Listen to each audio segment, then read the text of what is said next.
on ne peut pas être chrétien un pied et être pécheur de l'autre pied.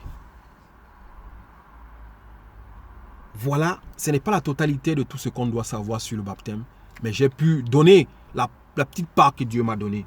Je finis dans le livre de Matthieu 3, 11, où Jean-Baptiste dit « Moi, je vous baptise d'eau en vue de la repentance, mais celui qui vient après moi est plus puissant que moi.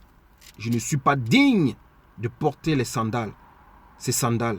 Lui, il vous baptisera du Saint-Esprit et du feu. » Frères et sœurs, après avoir reçu le baptême d'eau, automatiquement, le Seigneur Jésus-Christ lui-même vous baptise. Quand vous marchez selon sa volonté, automatiquement, le Seigneur Jésus-Christ lui-même vous baptise du Saint-Esprit. Nous voyons aujourd'hui dans certaines religions, on te dit, tu dois recevoir le baptême du Saint-Esprit. C'est faux. Le baptême du Saint-Esprit, c'est une fois baptisé d'eau, tu marches selon la volonté de Dieu, automatiquement l'Esprit de Dieu va descendre sur toi. Automatiquement le Saint-Esprit va descendre sur toi. Car ce Saint-Esprit descendra parce que tu auras reçu le baptême du Saint-Esprit, que c'est le Seigneur Jésus-Christ seul qui a cette autorisation et cette puissance de te baptiser du Saint-Esprit. C'est lui qui est capable de dire que dans cette personne, dans cette fille, dans cet homme, l'Esprit de Dieu peut résider. C'est lui qui a l'approbation. Nous voyons dans certaines religions aujourd'hui, on te dit, on va te confirmer, on va te baptiser du Saint-Esprit, on va te baptiser de ceci, de cela. C'est du mensonge. C'est des choses purement humaines.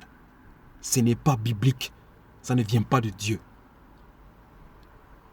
Le Seigneur Jésus-Christ te baptise. Jean t'a baptisé d'eau. Les pasteurs du monde, ici qui représentent Jean, ils te baptisent d'eau. Mais le Seigneur Jésus-Christ te baptise du Saint-Esprit. C'est deux baptêmes.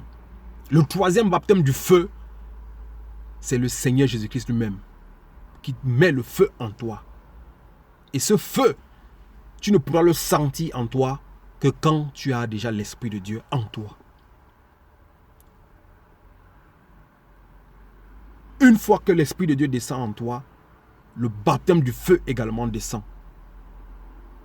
Ça, c'est un enseignement qu'on verra plus tard. Mes frères et sœurs, Jean baptise d'eau. Les pasteurs de ce monde vous baptisent d'eau, s'ils sont des vrais pasteurs. Mais le Seigneur Jésus-Christ vous baptise du Saint-Esprit. Prenons conscience du baptême. Et ne faisons plus des choses par ignorance, juste pour plaire aux gens. Mais sachons que le baptême d'eau est un baptême qui est en vue de la repentance. Beaucoup d'entre nous sont dans l'erreur. Nous avions baptisé les enfants, nous nous sommes baptisés sans prendre conscience que c'était en vue de la repentance. Nous devions nous repentir et nous rebaptiser et de décider d'être des enfants et des chrétiennes qui vivent selon la volonté de Dieu. Que Dieu vous bénisse au nom de Jésus-Christ. Merci frères et sœurs.